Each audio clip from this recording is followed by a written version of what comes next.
Hi all.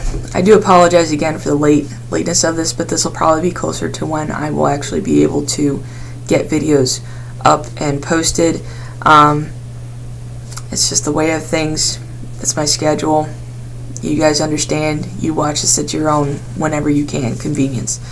Alright, first off, this video and the rest of the videos that I would like to make forthcoming, I want to set up one more poll with you guys, and I'll put it up on the announcements. I want to ask you, what do you actually want me to talk about in these videos? So I want to give you the option of either I'll continue to do what I do here and kind of do like a mini class lecture kind of thing where I'll go over announcements, I'll go over things I want you to pay attention to for the assignments, as well as things that are actually related to the assignments, as if, you know, you're in person. This is the kind of stuff that I give my other 291 course. Now, the other option would be, do you want to have this in like 2 different videos, but shorter? So like, they would probably be 5 or 6 minutes, and one would mostly be like a shorter version of this, where I go over assignment stuff, discussion points, and maybe a couple of pieces I want you to think about, as well as, you know, other stuff in that related area, and then another one that's actually more focused on a particular topic that you guys want me to discuss, and or I've come to discuss as well that's related to the rest of this stuff. I want you to let me know. I'll put that in the announcement so you guys can give me the yay or nay on this kind of stuff. I want to make this accessible, convenient for you guys, as well as informative and to the point. So I don't want to just, you know, go all over the place and be scatterbrained. This is actually my third shot on the video to make sure that you've got the basic information that I want you to have for this week as concisely, yet at the same time as clearly as possible. Now, that being said, talking about the last poll that I took in the announcements, I had some people get back to me. I would appreciate more input, just because if you guys don't like what's going on, I won't necessarily know. So this is, again, the class interaction online. So I will be going to the one large discussion format. Make it easier, not a big thing. It's probably, I should have done that from the start, but I was like, oh, groups. Well, this will make it easier on all sorts of levels, for you as well as for me. For the practical aspect, I will be able to give you a grade because I will be able to see it. I just literally had a hard time trying to find it, because if everybody can make their own thread, then it's not actually attached to the assignment. So I have to kind of navigate through the labyrinth of Canvas, and while I'm getting better at it, I'm not always going to be able to figure it out. So otherwise, you know, this way, yes, you'll get the grade, but you'll also be able to talk to the other people in the other groups. So it isn't necessarily section groups, it's one big group. Everybody can say whatever they want, you know, within reason and related to the post. So that makes it a little bit easier. Alright, for this week, I have 2 more discussion posts coming up. Now, one's actually due for Saturday, and the one is for the next coming week, but I do recommend getting started on it. So I did mention that we'd at least be reading from this book. I think I mentioned that we'd start reading chapter 1. I want you to have some familiarity with chapter 1 by Saturday to make some discussion points. So I'll put the post up today, and it closes after Saturday night. But that's the chapter that's on snake oil. And so think about how this isn't necessarily just a book talking about government and advertising. It's about other things that are related to how we communicate with other people and the intent that we have behind it. So that's for Saturday. For next Tuesday, I want you to get into chapter 2. I'm having my other 291 course get into this as well for chapter 2. That one and the first one are very much related to kind of the elements and the themes that I want you to be exploring when it comes to the rhetorical analysis. Now, I spent extra time trying to figure out if I could have my phone show up on this video. Really can't. It's a little bit too blurry. So you'll have to kind of follow along through my instructions.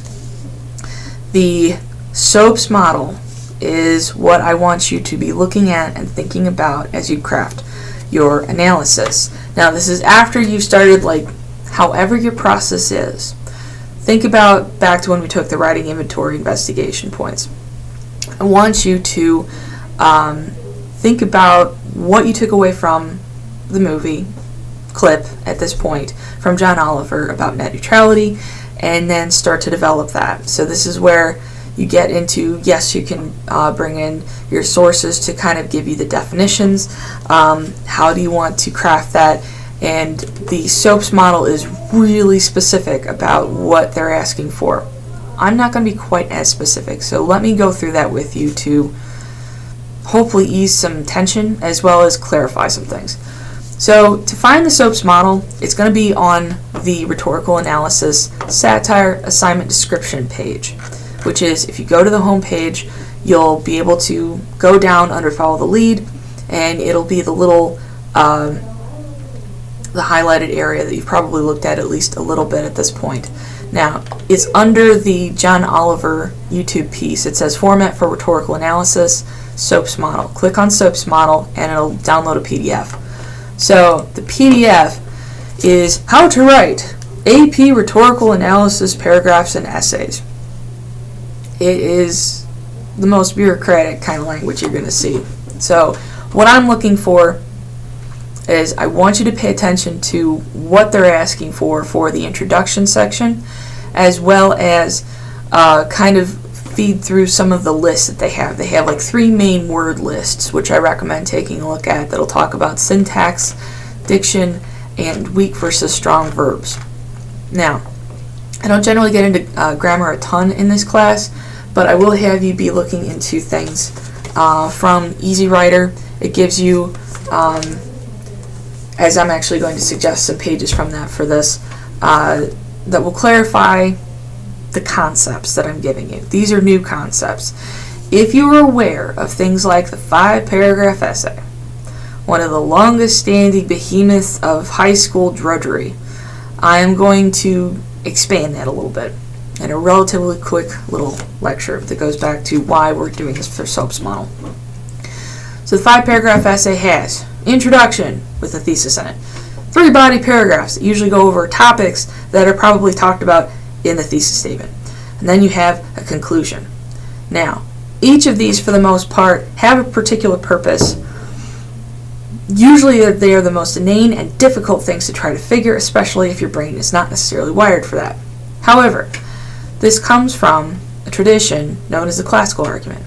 Now, whether or not you've heard of the classical argument in 101, I'm going to give you a brief description, how it's similar, and then how it isn't from the 5-paragraph essay. So you start with the introduction and the thesis. Again, one thing you'll notice is the tone is different. This isn't just, I'm going to inform you about something. I probably have a general argument, which you're going to see in the thesis, but this is I win, I'm right, and here's why I'm right. That is the theme of the classical argument.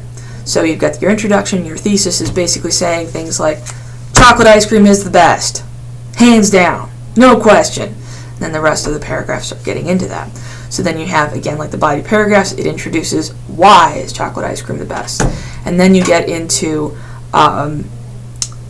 there's another side, or at least you understand that there's another side. Maybe people like vanilla ice cream. Maybe people are lactose intolerant. Maybe people just really like chocolate cake over ice cream. So there's a whole process of rebuttal that goes on in the classical argument that you don't necessarily have in the 5-paragraph essay. The idea is to say, to make your argument stronger by showing that you understand your way isn't necessarily the only way. But your conclusion will then address that rebuttal, and then by saying, I understand that there isn't that, but you can have non-dairy ice cream that is also chocolate. You can also get people into chocolate if they've never tried it before. Maybe they didn't like it a particular way. Try chocolate ice cream, that kind of thing. And so it comes to an end. It's not just a summary, but it comes to reifying those points or emphasizing those points. So that's the classical argument. The SOAPS model then shows you, again, another way to write. This was the whole point of me telling you that. Here we get into an introduction has very specific purposes. Here's where they bring in the actual acronym for SOAPs. Speaker, occasion, and subject. Number 1. Then you have 2, it's purpose. Number 3 is audience. So they give you this whole diatribe about talking about the writer of the piece that you're analyzing, talk about what material they're analyzing, and then describing it for the most part. That's a speaker, occasion, and subject. The purpose is getting into, well, what is their purpose? Because you're the audience member looking at this and critiquing it. And then number 3 is talking about that aspect of audience. How does the writer engage with them? How are they aware of them? So their full example is novelist Amy Tan in her narrative essay Fish Cheeks recounts an embarrassing Christmas Eve dinner where she was 14 years old. Tan's purpose is to convey the idea that at 14 she wasn't able to recognize the love her mother had for her on the sacrifices she made. She adopts, meaning the author, a sentimental tone in order to appeal to similar feelings and experiences in her adult readers. So that is the gist of what they want from the first paragraph. I actually think that's a lot of information for a first paragraph. If you look at the actual size of it, the lines are fine. It's probably like 3.5 lines. But I recommend you can be a little bit more wordy if necessary. Not necessarily a ton of fluff, but if you find that there's a lot that you want to say about this stuff, think about really what you want to say for the introduction along those lines, and 2 paragraphs is fine. An introduction does not have to be limited to 1 paragraph. And this is where I say we're going to break away from the 5-paragraph essay. 5 paragraphs is kind of a good staple. We're going to extend that. You can have sections. So you have an introduction section like this, or you can have a body, which is going to have a particular purpose. Oftentimes the body is separated into different purposes, such as in the classical argument, where you have a rebuttal. So, in this one, they say, body, this is the analysis part. This is where you include a detailed explanation of strategies used by the writer. And they get into that. I recommend at least look over these. They give you some interesting examples. I'm not going to go through all of them just because it'll take a lot of time. They do then go straight to a conclusion at the end, and they give you 3 sentences. That's it. That's all they talk about the conclusion is 3 sentences. They say the conclusion is probably the easiest part. Be brief. In 1 to 2 sentences, simply remind your reader of the things you said in the introduction. And I'm like, that's not a regular conclusion, and that's terrible. But I will allow it. It's fine. For a starting paper, I want you to focus more on explaining this stuff. So that's the body area. Okay, now, real quick on the strong versus weak verbs, and then I want to get into this part from Easy Writer. It's a list. I think I'll do this. It's a beautiful big list of, look at this. That's all verbs. And then they get into analyzing diction, and there's a whole thing on that. But then they give you a whole bunch of words. And then they get into analyzing syntax, which, yes, I do appreciate because it gives you a general idea of what you're writing about. And then analyzing tone. And that's the thing that I wish I could have given you guys a sense of the Trevor Noah video that I showed in the regular class. If you have Netflix, I recommend watching the last, 15 minutes of Trevor Noah's Afraid of the Dark. It's a stand-up comedy series, but you have him talking about the particular gruff, husky tone of South African former President Nelson Mandela, and supposedly teaching Barack Obama how to sound presidential. It's, yes, hilarious, but at the same time it's getting to exactly what a lot of people have talked about with John Oliver's accent, the whole aspect of him yelling at you to get your attention. And so that's what this paper is really getting at with the SOAP's analyzing tone aspect. You can get into that when it comes to what are the different kind of like speech patterns. How does it come out? So some of these words are like artful or complimentary, compelling, dismayed, disgusted, disdainful, factual, fascinated, fearful. All these they give you a whole bunch of words. So it's kind of fun to look through. I recommend, this is a fantastic thesaurus for anybody that has to deal with the issue of they repeat words, or they're like going back to the verb thing. They continue to repeat. The author says, so-and-so says, so-and-so states, shows, tells. Those are weak verbs. I recommend staying away from them and look at the alternatives that they happen to list for the strong and weak verbs. So those are all good. Now, another thing I want you to pay attention to is, as you're getting into, if you're talking about, again, satire, net neutrality, John Oliver's background, that's perfectly fine. I don't necessarily care. This is what you want to do, what you want to talk about. When you go to Easy Writer, go to the section Writing Processes. It starts, I think it's like page 13. Page 14 gets to the rhetorical situation.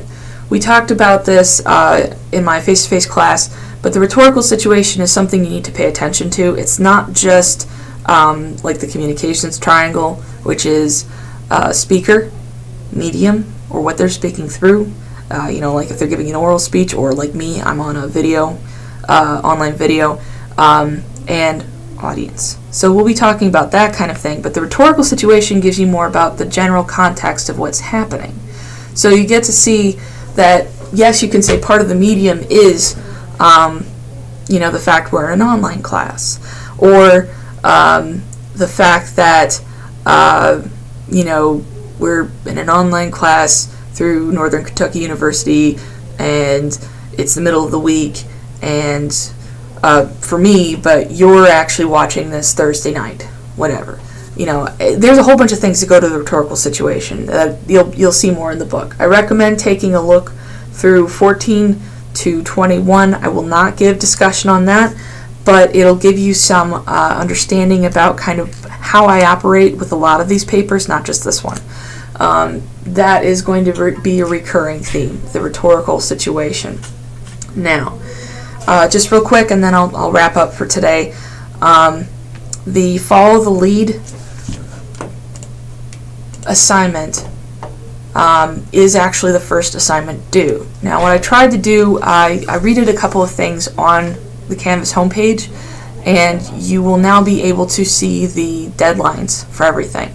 They're up on the first page, and I think I have at least the first few are up on the calendar. I will continue to post the stuff on the calendar and just make sure that it's there. If you don't see something, again, let me know.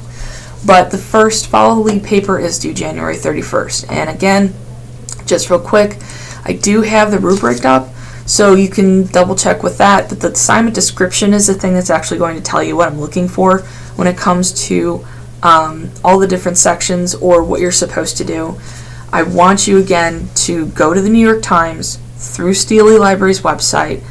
I have not yet talked to the person to ask about how I get a consistent subscription for you guys, but I will do that today, and I will let you know as soon as I find out. I'm going to call somebody. I'm not going to just email and let it sit in the nothingness of somebody else's inbox.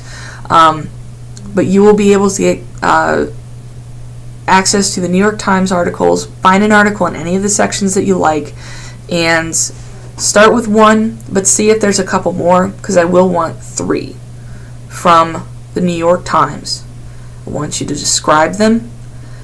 I want them to be from the same kind of idea, so I keep going back to Colin Kaepernick. If they happen to talk about something like take the knee, you can probably find that in not just the sports section, because it's more of a public discourse access, so it could be on the front page, it could be in the front page section, so you'll find stuff like that.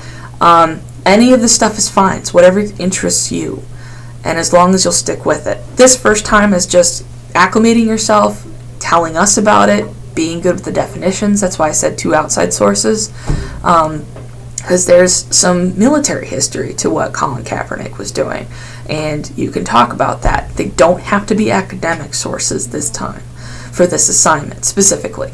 I want you to, it's perfectly fine to give me a kind of more public definition of things that you either find in other New York Times articles, other blogs that are related to this kind of thing. That's perfectly fine, so long as it makes sense and it helps to actually explain this stuff. Now, in the coming weeks, before I end this video, I will be having other things that you can access through the library that will help with, I think as we end this paper, as well as get into the IMRAD project, just because I don't want to just keep giving you me, but I want to give you other things that will probably help with explaining what we're trying to do, as well as then facilitate more class discussion, and to me it's that nice kind of vicious cycle.